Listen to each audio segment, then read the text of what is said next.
আসসালামু আলাইকুম বন্ধুরা, সবাই কেমন আছো? তো আজকে আমি করব গজা। তো পাউরুটি দিয়ে গজা করব আজকে আমি।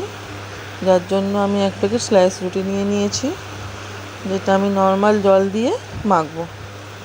নর্মাল জল অল্প করে দেবো, দিয়ে আমি যেরকম আটা মাখে সেরকমভাবে মেখে নেব। খুব নরম মাখবো না, একটু শক্ত শক্ত মাখবো। দেখো আটার মতন মাখা হয়ে গেছে। এটাকে এবার আমি ভালো করে মেখে নিয়ে লম্বাটা শেপ দেব। লম্বাটা শেপ দিয়ে ছুরি দিয়ে আমি কাট করে নেব। গজার শেপে আমি কাট করব। ভালো করে কাট করে নিয়ে দেখো কাট করে নিয়েছি। একটু মোটা মোটা হয়েছে বলে আমি আঙুলের সাহায্যে একটু চেপে দিয়েছি। এটা খুব মোটা বা খুব পাতলা যাতে না হয় সেরকমভাবে আমি শেপ দিয়েছি।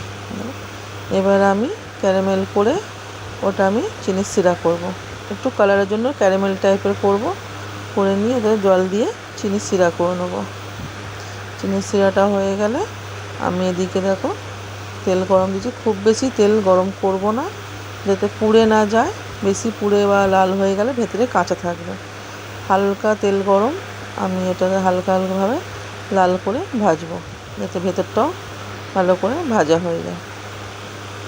দেখো একদম আঁচটাকে লো রেখেছি। আমি আলটে পাল্টে নিয়ে হালকা করে ভেজে নেব। বেশি জোরে আঁচ থাকলে কি হয়, পুড়ে যায় বা ভেতরটা হয় না, ওপরটা লাল হয়ে থাকে।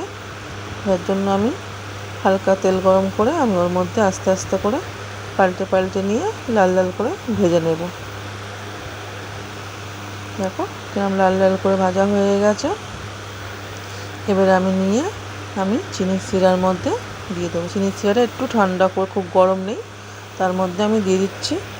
অবশ্য আমার চিনির শিরাটা একটু কম হয়ে গেছে। আপনারা যখন করবেন প্লিজ শিরাটা একটু বেশি করে করবেন, করে দেখবেন দারুণ খেতে লাগেছে। আমিও প্রথমবার করেছিলাম, খুব সুন্দর খেতে হয়েছে। তো আপনারাও করে দেখবেন কেমন হয়, অবশ্যই কমেন্টে জানাবেন। কিন্তু চিনির শিরাটা অবশ্যই একটু বেশি করে করবেন, আমার যেহেতু কম হয়ে গেছে। আমি এগুলো সব চিনির শিরার মধ্যে দেখুন ভালো করে ডুবিয়ে দেবো, দিয়ে আমি 10 মিনিট ওকে ঢাকা দিয়ে রেখে দেবো, যাতে চিনির শিরাগুলো ভালো করে টেনে নেয় আর গজাটা একটু নরম হয়। দেখো 10 মিনিট পরে সব চিনির শিরা টেনে নিয়েছে, যেহেতু কম হয়ে গেছে আগেই বললাম। তো আপনারা অবশ্যই চিনির শিরাটা বেশি রাখবেন। দেখুন কিরমভাবে দেখুন রসে পুরো গজাটা হয়েছে, নরমও হয়েছে।